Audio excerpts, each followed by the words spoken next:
রবীন্দ্রনাথ তোমাকে। কলমে অমিত বন্দ্যোপাধ্যায়। আমার প্রিয় রবি ঠাকুর, আমার ভীষণ জানতে ইচ্ছে করে রামকৃষ্ণ লোকে তুমি কেমন আছো। ওখানেও কি সকলকে তোমার লেখনী দ্বারা মুগ্ধ করে রেখেছ? আপামর ভারতবাসী তথা বিশ্ববাসীকে আজও মোহিত করে রেখেছ যেভাবে। আজও ভীষণ অবাক লাগে জীবন স্মৃতি পড়লে। কি অদ্ভুত ক্ষমতা তোমার! মাত্র 5 বছর বয়সেই তুমি শিক্ষকের 2 লাইন কবিতার প্রত্যুত্তরে অনায়াসে লিখে ফেললে, মিন গণহীন হয়ে যায় সরোবরে, এখন তাহারা সুখে জলক্রীড়া করে। আমরা যারা বাংলা পড়েছি তারা সত্যি ভাগ্যবান বা ভাগ্যবতী। আমরা তোমার সহজ পাঠ পড়েছি। সামান্য অ আ ক খ শেখানোর জন্য তুমি কি সুন্দর কবিতা আমাদের উপহার দিয়েছ।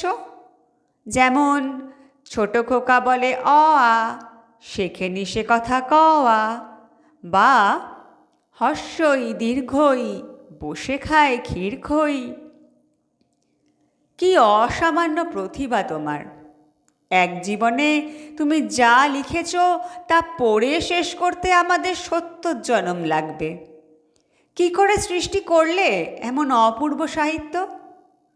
প্রথাগত শিক্ষায় তুমি কোনোদিনই বিশ্বাসী ছিলে না, তাই তো মাত্র 14 বছর বয়সে মাকে হারিয়ে তুমি বিদ্যালয়ে যাওয়া বন্ধ করে দিলে।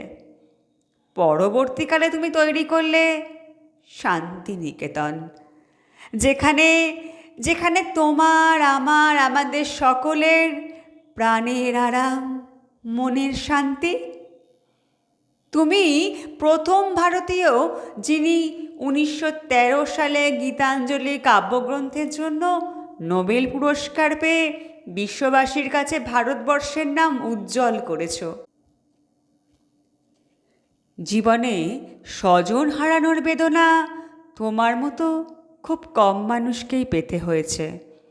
বিয়ের 4 মাস পরেই তুমি হারিয়েছ তোমার খেলার সাথেই তথা তোমার লেখার প্রথম শ্রোতা নতুন বৌঠানকে। তোমার কাছ থেকে অল্প বয়সে ছুটি নিয়েছে স্ত্রী মৃণালিনী, যাকে তুমি ছুটি বলে ডাকতে। একে একে বিদায় নিয়েছে ছোট মেয়ে রেণুকা, মাত্র 11 বছর বয়সে ছোট ছেলে সমীন্দ্রনাথ এবং বড় মেয়ে মাধুরী। আর এই অসহনীয় বেদনায় তুমি লিখে ফেলেছ তোমার একটি অমর সৃষ্টি। জীবন মরণের সীমানা ছাড়ায় বন্ধু হে আমার রয়েছ দাঁড়ায়, বা আজ জ্যোৎস্না রাতে সবাই গেছে বনে। তুমি যত দুঃখ পেয়েছ, যত রিক্ত হয়েছ, ততই কালজয়ী কবিতা গান আমাদের উপহার দিয়েছ। আমার খুব জানতে ইচ্ছে করে তুমি কি সত্যি মানুষ না ভগবান? দেশপ্রেমেও তোমার মধ্যে অটুট ছিল, তাই তো জালিয়ানওয়ালাবাগের নৃশংস হত্যাকাণ্ডের প্রতিবাদে তুমি অবলীলায় নাইট উপাধি ত্যাগ করেছিলে। তৎকালীন সময়ে জাতিভেদ প্রথার বিরুদ্ধে গিয়ে জাতি ধর্ম বর্ণ নির্বিশেষে সকলকে ভ্রাতৃত্বের বন্ধনে আবদ্ধ করতে তুমি রাখি বন্ধন উৎসব করেছিলে। আজ ভাবতে ভালো লাগে ভারতবর্ষ ছাড়া আরও 2টি দেশের জাতীয় সঙ্গীত তোমার রচনা। এত কিছুর পরেও কিন্তু তোমার ওপর আমার একটাই অভিমান, সুপ্রাপিউবিক সিস্টোস্টমি অপারেশনটা করাতে এত দেরি করলে কেন?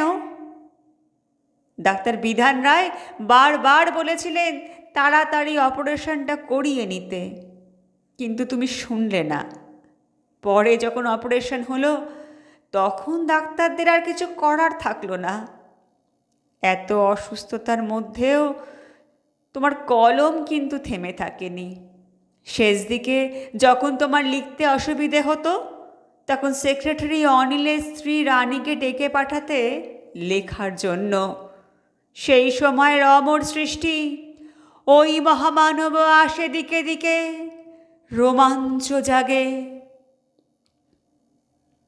অপারেশনের পরে, অর্থাৎ মৃত্যুর মাত্র 9 দিন আগে, 29শে জুলাই 1941, আমরা পেয়েছি তোমার শেষ কবিতা। তোমার সৃষ্টির পথ রেখেছ আকীর্ণ করে বিচিত্র ছলনা জালে, হে ছলনাময়ী। খুব কি অসুবিধে হতো আর কিছুদিন থাকলে? আমরা না হয় আরেকটু ঋদ্ধ হতাম। অবশেষে এলো সেই অভিশপ্ত দিন, 22শে শ্রাবণ 1348, ইংরেজির 7ই আগস্ট 1941। আপামর বিশ্ববাসীকে কাঁদিয়ে তুমি চির বিদায় নিলে। যাবার সময়ও যেন তুমি হাত জোড় করে বলে গেলে, পেয়েছি ছুটি, বিদায় দোহ ভাই, সবারে আমি প্রণাম করে যাই। তোমার শরীর চলে গেছে, কিন্তু তুমি তোমার কবিতা, গান, গল্প, প্রবন্ধ, নৃত্যনাট্য, গীতি আলেখ্যর বিশাল সম্ভার নিয়ে চির অমর হয়ে থাকবে প্রতিটি ভারতবাসী তথা বিশ্ববাসীর মনের মণিকোঠায়। প্রণাম নিও। নমস্কার।